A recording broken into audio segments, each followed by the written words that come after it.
مرحبا بكم مشاهدينا الكرام في هذه النشرة الجوية الخاصة بتوقعات حالة الطقس بالجزائر والأيام القادمة. من المرتقب ستعرف الجزائر نزول أمطار وزخات رعدية محلية قوية جدا على الولايات الوسطى والمرتفعات الجبلية.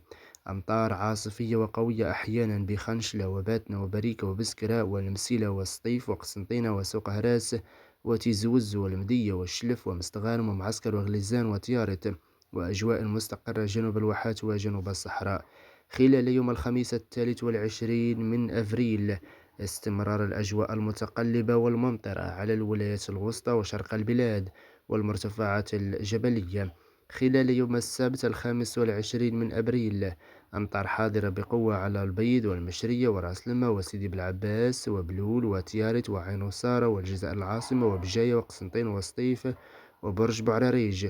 خلال يوم الأحد 26 من أفريل استمرار الأجواء المتقلبة والممطرة على بسعادة وجلفة والمسيلة وبريكة وعين وصارة والمدية وتيز وزو وقسنطين وسوق هراس وتبسة وخنشلة وباتنا وبريكة وبجاية وجيجي وتيز وزو والجزائر العاصمة والمدية وتلمسان ومعسكر وغليزان وعين دفلة وتبازا.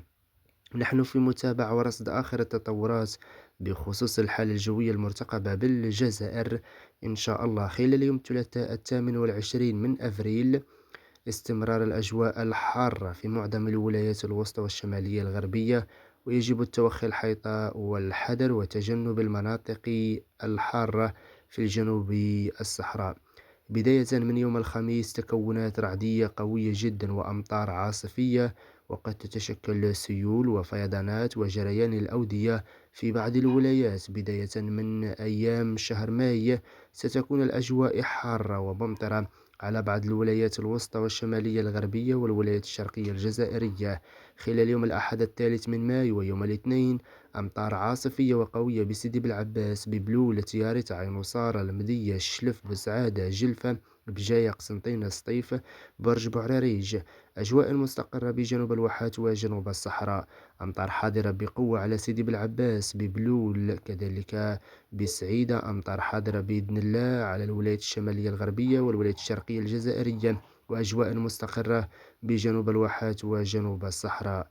واستمرار هذه الأمطار والعواصف الرعدية القوية جدا خلال يوم الاثنين 4 من أفريل في بعض الولايات الوسطى والشمالية الغربية والولايات الشرقية الجزائرية، مصحوبة برياح قوية.